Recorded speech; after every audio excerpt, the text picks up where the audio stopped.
पाकिस्तान और जिम्बाब्वे की टीमें दूसरे वनडे में मद्दे मुकाबिल हैं। बुलावाइयों में जिम्बाब्वे का टॉस जीतकर बैटिंग का फैसला।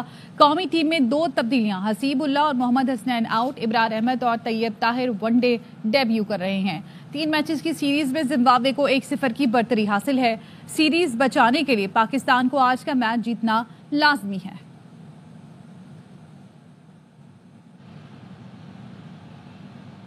दौरा पाकिस्तान पर आए बेलारूस के सदर वजीर आजम हाउस पहुंच गए। वजीर आजम शहबाज शरीफ ने मुअज़्ज़ज़ मेहमान का पुरतपाक इस्तकबाल किया। गार्ड ऑफ ऑनर पेश किया गया। अलेक्जेंडर लुकाशेंको ने गार्ड ऑफ ऑनर का मुआयना किया। मुअज़्ज़ज़ मेहमान ने पौधा भी लगाया। 3 रोज़ा दौरे के दौरान बेलारूस के सदर पाकिस्तानी हम मनसब से भी मुलाकात करेंगे।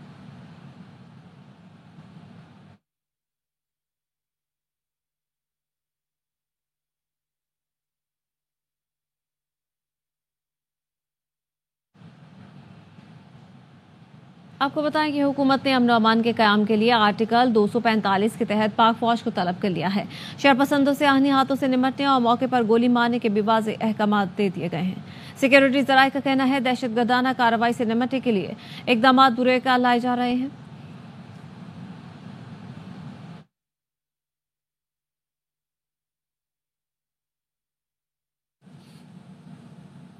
पीटीआई के मुजाहरे के दौरान श्रीनगर हाईवे पर शरपसंदों ने रेंजर्स पर गाड़ी चढ़ा दी। 3 एहलकार शहीद हुए, 3 जख्मी हुए। वजीर आजम शहबाज शरीफ ने हमले की शदीद मजम्मत करते हुए कहा कि 9 मई को मुल्की फसादात बर्पा करने वाले पुरअमन एहतजाज के नाम पर दोबारा पुरतशद्दुद कार्रवाइयां कर रहे हैं।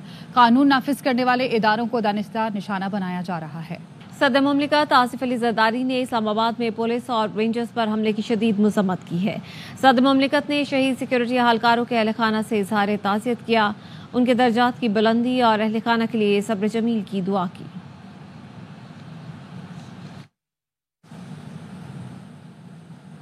Chairman peoples party Bilawal Bhutto ने शाहराह श्रीनगर पर रेंजर्स एहलकारों पर हमले की मजम्मत की। बिलावल ने कहा कि अमन और अमान के क़याम के लिए मौजूद पुलिस और सिक्योरिटी फोर्सेस को निशाना बनाना खुली दहशतगर्दी है। जामे शहादत नोश करने वाले रेंजर्स और पुलिस एहलकार कौम के बहादुर बेटे थे। शहीद एहलकारों के खानदानों के गम में बराबर के शरीक हैं। शुहदा के दर्जात की बुलंदी और जख्मी एहलकारों की जल्द सेहतियाबी के लिए दुआ गो हूँ। इस्लामाबाद में रेंजर्स पुलिस पर हमलों में मुलव्विस मुल्ज़िमान को कटहरे में लाया जाए। पुरअमन एहतजाज के हक, शरपसंदी और दहशतगर्दी से मुतालिक पीपी का मौक़िफ़ वाज़ेह है। फायरिंग हुई तो 5 मिनट के बाद एक शख्स नजर नहीं आएगा, लेकिन सब्र कर रहे हैं। जो डी चौक पहुंचेगा गिरफ्तार होगा। ये नहीं हो सकता कि कोई शख्स यहां पहुंचे और फिर आसानी से वापस चला जाए। वफाकी वज़ीर दाखिला मोहसिन नकवी की डी चौक पर प्रेस कॉन्फ्रेंस। कहा, एहलकार की शहादत के जिम्मेदार एहतजाज के कॉल देने वाले हैं। ये लोग किसी भी तरह लाशें चाहते हैं। वो डेफिनेटली कोई सूरत नहीं है कि वो रश नहीं होगी। हम यहाँ पे आपको एक डिफरेंट स्ट्रेटजी के साथ नजर आएंगे। अगर आते हैं, ये नहीं हो सकता वो आए और हम उनको जाने दें। जो हमारे एहलकार जख्मी हुए हैं या शहीद हो रहे हैं, जो नुकसान हो रहा है, उस सब के जिम्मेदार वो लोग हैं जिन्होंने कॉल दी है या उसको सेकंड किया है। वो जो शहीद हुए हैं उनके भी जिम्मेदार वो हैं और जो नुकसान हो रहे हैं उनके भी जिम्मेदार वो हैं। पत्थरगढ़ पर जो जख्मी हैं 5, उनको बुलेट इंजरीज आई हुई हैं। वो लोग चाहते हैं कि किसी भी तरीके से उनको डेड बॉडीज मिल जाए। पत्थरगढ़ से आगे नहीं निकल सकते थे अगर हम वापस उनके ऊपर फायर करते, और हमें कानूनी तौर पर हर तरह का इख्तियार हासिल है। लॉ के तहत कोई चीज़ नहीं है जो हमें रोकती हो कि हम उनके ऊपर वापस फायर ना करें। अभी भी रेंजर्स के पास कितना देर लगती है कि हम वहाँ पे 5 मिनट फायरिंग होनी है तो उसके बाद वहाँ बंदा नजर नहीं आए। लेकिन हम लोग कह रहे हैं सबर सबर सबर, लेकिन एक लाइन आती है जहाँ पे हमें फैसला करना पड़ता है कि हमने अपने लोगों को भी प्रोटेक्ट करना है। पीटीआई को कहा था संगजानी में एहतजाज कर लें। बैरिस्टर गौहर ने इसीलिए जेल में जाकर 2 मरतबा मुलाकातें भी की हैं। इत्तलात हैं कि पीटीआई को जेल से भी मंजूरी मिल गई है। वफाकी वज़ीर दाखिला मोहसिन नकवी कहते हैं, अभी तक तहरीक इंसाफ की तरफ से कोई हतमी जवाब नहीं मिला। पीटीआई ने फैसला करना है कि संगजानी जाना है या नहीं।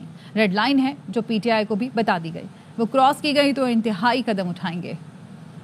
निकले में मेरी कोई मुलाकात नहीं, मुज़ाकरात कोई नहीं है। हमने उनको संजानी में कहा था कि आप वहाँ चले जाए ताकि ये क्लैशेस वगैरह ना हो। यहाँ पे डी चौक में कभी किसी को इजाज़त नहीं मिली है। इस सिलसिले में उन्होंने 2 दफ़ा जाके जेल में मुलाकातें भी की। जो मेरी इन्फॉर्मेशन है वो ये है कि उनको वहाँ से भी अप्रूवल मिल गई। हमें अभी तक उसका फाइनल जवाब नहीं आया। हमने उनको ऑफर कर दी है। मेरी इन्फॉर्मेशन जो थी वो मैंने आपके साथ शेयर कर ली है कि मुझे पता था, लेकिन मेरा ख्याल है कि अगर इमरान खान से भी ऊपर की कोई लीडरशिप आ गई जिसने मानने से इनकार किया, मुझे नहीं पता। हम ऐसे नहीं कर सकते कि आप आए 10-5 हज़ार बंदे के साथ धावा बोलें, आके शहर पे कब्जा करें, इसकी इजाज़त नहीं दे सकते। अगर कोई एक रेड लाइन है जो उनको भी पता है, उनको बता दी गई है कि वो है, अगर वो क्रॉस करेंगे तो हमें एक्सट्रीम स्टेप पे जाना पड़ेगा। वो हमारी मजबूरी होगी। हम पहले एडवांस में बता रहे हैं, बाद में अगर कोई नुकसान होता है तो कुछ होता है तो हमें ना कहें। तहरीक इंसाफ का एहतजाज शहर इक़्तिदार में मुज़ाकरात से मुतालिक मुतज़ाद इत्तलात। कहा गया है कि मिनिस्टर इनक्लेव में होने वाले मुज़ाकरात डेडलॉक का शिकार हो गए।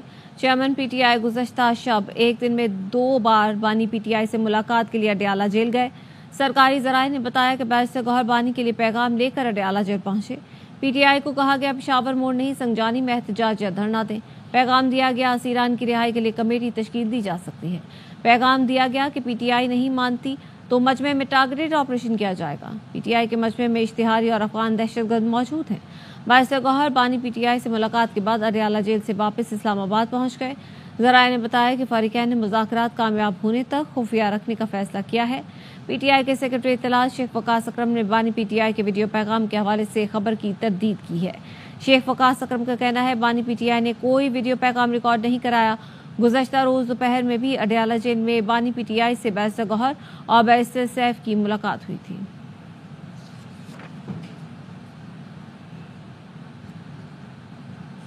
हकला इंटरचेंज के करीब पुलिस एहलकार के जामबक और दीगर के जख्मी होने का मुकदमा दर्ज कर लिया गया है। इसी पर मजीद जानेंगे। बाबर मलिक हमारे साथ मौजूद हैं। जी बाबर। आजिया दफा 144 की खिलाफ वर्जी और कत्ल इकदाम कत्ल की दफात समेत 14 दफात के तहत थाना टेक्सला में मुकदमा दर्ज किया गया, जिसमें इंसदाद दहशतगर्दी की दफात भी शामिल है। मुकदमा मुबशर जो कांस्टेबल है उसके जाबाक होने का और साथ ही जो पुलिस एहलकार जख्मी हुए उनका और गिराव जलाओ का मुकदमा दर्ज किया गया। मुकदमे के मतन के मुताबिक बानी पीटीआई अली अमीन गंडापुर केपीके के वज़ीर आला समेत सालार खान और शाहिद खटक समेत 200 से जायद कारकुनों को नामजद किया गया है। इस मुकदमे में मतन के मुताबिक मुश्तिल मुजाहिरीन ने पुलिस एहलकार को जख्मी किया और हकला इंटरचेंज के ब्रिज के नीचे फेंक के फरार हो गए, जो बाद में कांस्टेबल जो है वो शहीद हो गए, दम तोड़ गए। यूं मुकदमा थाना टेक्सला में दर्ज कर दिया गया। कत्ल इकदाम कत्ल दहशतगर्दी समेत 14 दफात के तहत मुकदमा दर्ज कर लिया गया। जी ठीक है, बहुत शुक्रिया आपका। अमेरिका दुनिया भर में आज़ादी इजहार और पुरअमन इज्तिमा की हिमायत करता है। वाशिंगटन में प्रेस ब्रीफिंग के दौरान पाकिस्तान में जारी एहतजाज से मुतालिक सवाल पर तर्जुमान अमरीकी महकमा खारजा मैथ्यू मिलर ने कहा कि मुजाहिरीन से मुतालबा करते हैं कि वो पुरअमन रहें और तशद्दुद से गुरेज करें। पाकिस्तानी हुकाम से भी इंसानी हुकूक और बुनियादी आज़ादी के एहतराम का मुतालबा करते हैं। Protesting and clashing with the police force and demanding the release of their political leader. What are your thoughts when you see such kind of Pakistan going through such turmoil? Right. So in Pakistan and around the world, we support freedom of expression, peaceful assembly, and association. We call on protesters to demonstrate peacefully and refrain from violence. And at the same time, we call on Pakistani authorities to respect human rights and fundamental freedoms and to ensure respect for Pakistan's laws and constitution as they work to maintain law and order. चंद नून लीगी हुकूमती शख्सियात PTI एहतजाज handle करने के तरीके से नाखुश हैं। ज़राए के मुताबिक वफाकी काबीना के चंद अरकान ने मुजाहिरीन को ना रोकने पर तहफ़्फ़ुज़ात का इजहार किया। उन्होंने कहा कि पीटीआई केपी के जुलूस को अटक पुल पर ताकत से रोकना चाहिए था। पीटीआई को अब ये कहना फजूल है कि मुख्तस जगह पर बैठ जाएं। पीटीआई मुजाहिरीन आकर बैठ गए तो हुकूमत के लिए मुश्किलात होगी। और आपको बताएं कि दौरा पाकिस्तान पर आए बेलारूस के सदर और वज़ीर आज़म शहबाज शरीफ के दरमियान इस वक्त वन-ऑन-वन मुलाकात जारी है। आपको ये भी बताएं कि नायब वज़ीर आज़म इसहाक डार भी वहाँ पर मौजूद हैं। जैसे ही वज़ीर आज़म हाउस वो पहुँचे थे तो मुअज़्ज़ज़ मेहमान का पुरतपाक इस्तकबाल किया गया था और बेलारूस के सदर को गार्ड ऑफ ऑनर भी पेश किया गया था। अलेक्जेंडर लुकाशेंको ने गार्ड ऑफ ऑनर का मुआयना भी किया था और मुअज़्ज़ज़ मेहमान ने वज़ीर आज़म हाउस में पौधा भी लगाया था। वज़ीर आज़म शहबाज शरीफ और बेलारूस के सदर के दरमियान इस वक्त ये मुलाकात हो रही है और आपको बताएं कि 3 रोज़ा दौरे के लिए बेलारूस के सदर इस वक्त पाकिस्तान में मौजूद हैं। Пригласить его превосходительство президента Республики Беларусь Александра Лукашенко и его превосходительство премьер-министра Исламской Республики Пакистан Мухаммада Шабаса Шарифа для участия в обмене меморандумами и соглашениями. Ladies and gentlemen, to begin with, we have the exchange of 2 certificates of tractors from President of the Republic of Belarus to the Prime Minister of the Islamic Republic of Pakistan. Дамы и господа, для начала состоится передача сертификата на трактора от лица президента Республики Беларусь в адрес премьер-министра Исламской Республики Пакистан.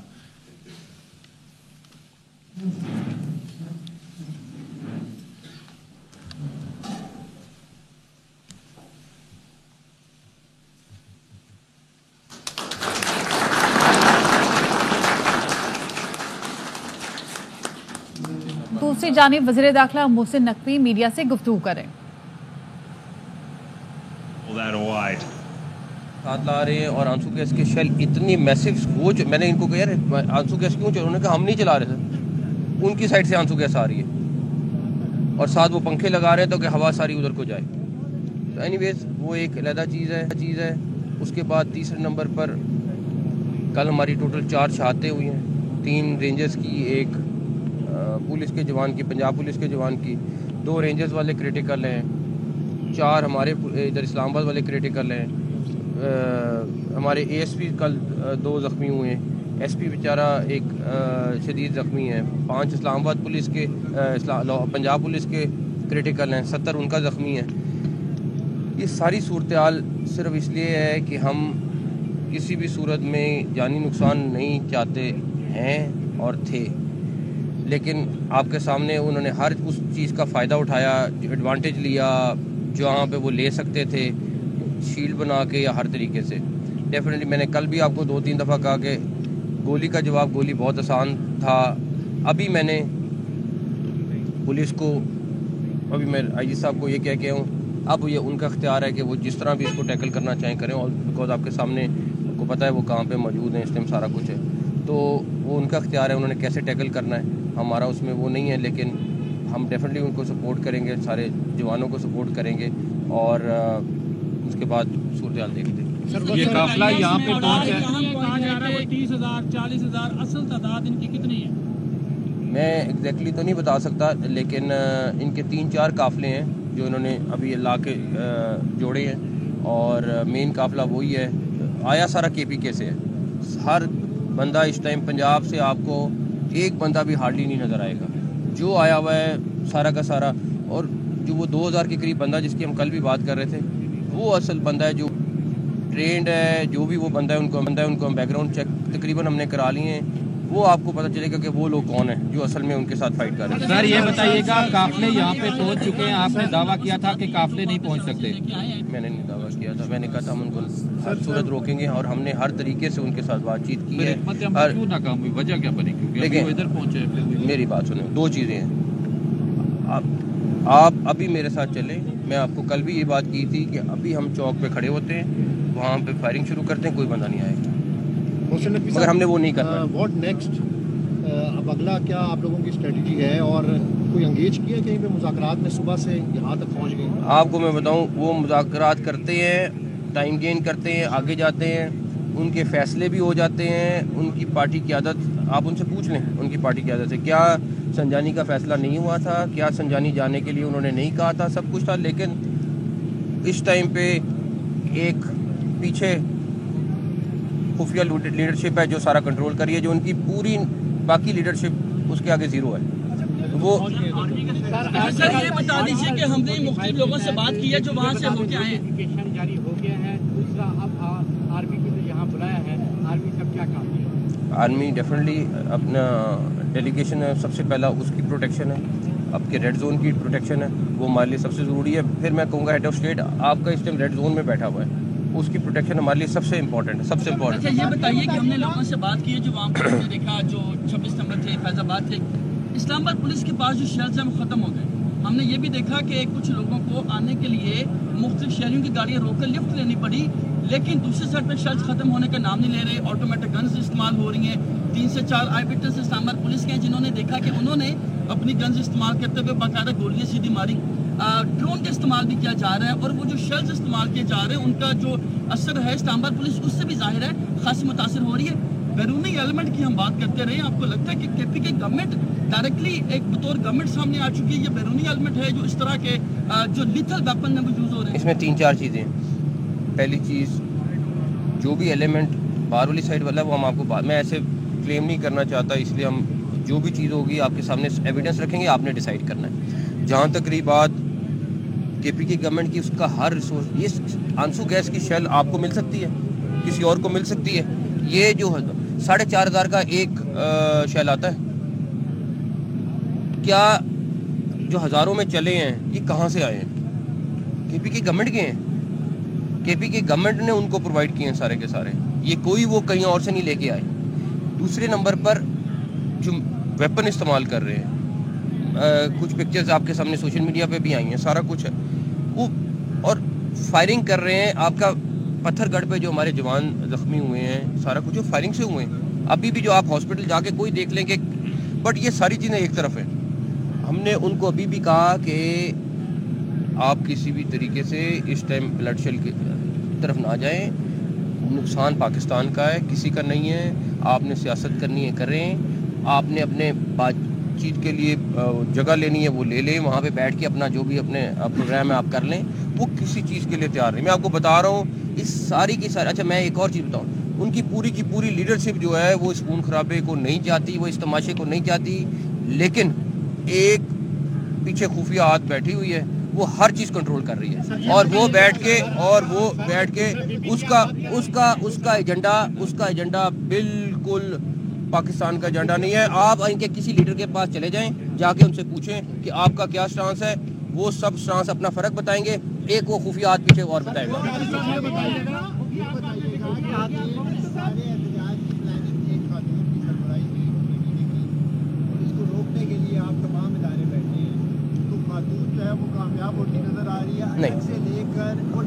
हाँ, मैं वो जो खुफिया हाथ है वो कामयाब नहीं हुआ, वो पाकिस्तान को बदनाम करने के लिए जो निकला था, उसकी डेटें, उसका सब कुछ, उसका एजेंडा कुछ और है। अगर उसका एजेंडा सिर्फ अपनी मुतालबात होते तो वो इस तरह ना करते।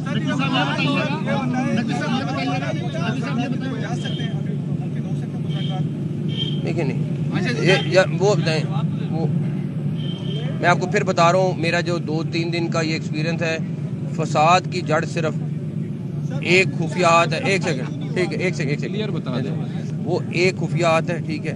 उनकी लीडरशिप बात भी करना चाहती थी, उनकी लीडरशिप, और एक नहीं, मैं बहुत सारे लोगों की बात कर रहा हूँ, लेकिन वो एक चीज़ जो है ना वो सब पे भारी है। उसने, मुझे नहीं पता पार्टी को कब टेक ओवर करना है, लेकिन मुझे लगता यही है कि उसके इरादे कुछ और है। इनकी पीटीआई के साथ, इनके साथ हाथ हो जाएगा।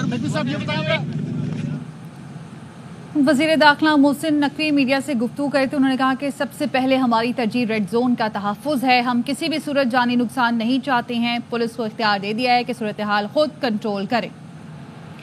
आपको बताएं कि वज़ीर आज़म शहबाज शरीफ और बेलारूस के सदर के दरमियान मुलाकात हुई, और ये भी बताएं कि मुफाहमती याददाश्तों का तबादला भी किया गया। और इस मौके पर बेलारूस के सदर और वज़ीर आज़म शहबाज शरीफ के दरमियान मुश्तरका न्यूज़ ब्रीफिंग भी दी गई और न्यूज़ कॉन्फ्रेंस भी की गई, और उनकी जानिब से कहा गया कि 10 साल पहले नवाज शरीफ से मुलाकात में दोनों ममालिक के बेहतर मुस्तकबिल के लिए बात की थी। पाकिस्तान के साथ 30 साल से जारी सिफारती ताल्लुकात मज़ीद बेहतर बनाएंगे। पाकिस्तान में सैलाब से होने वाली तबाही और पैदा होने वाली सूरत हाल पर फिक्रमंद हैं। उन्होंने ये भी कहा कि दुनिया में चैलेंजिंग सूरत हाल है, लीडरशिप के लिए लाजिम है कि आवाम को साथ लेकर चलें। दुनिया के मुख्तलिफ ममालिक के दरमियान 50 से ज़ायद तनाज़ात चल रहे हैं। बेलारूसी सदर ने कहा कि दुनिया के मजबूत ममालिक टूट फूट का इस वक्त शिकार हैं। उन्होंने कहा कि हम जदीद टेक्नोलॉजी के मैदान में एक दूसरे के लिए मददगार साबित होंगे। टेक्नोलॉजी के तजुर्बात पाकिस्तान के साथ शेयर करने के लिए तैयार हैं। हमें अवामी बेहतरी के मंसूबों पर अमल करना होगा। और बेलारूस के सदर का ये भी कहना था कि हमें सिफारतकारी में तामीरी इक़दामात को आगे बढ़ाना होगा। हमने मुआहिदों और मुफाहमती यादाश्तों पर अमल दरामद में तेज़ी से पेशरफ्त करनी है। हमें मौजूदा दौर के मुताबिक जदीद मंसूबों पर अमल पैरा होना होगा।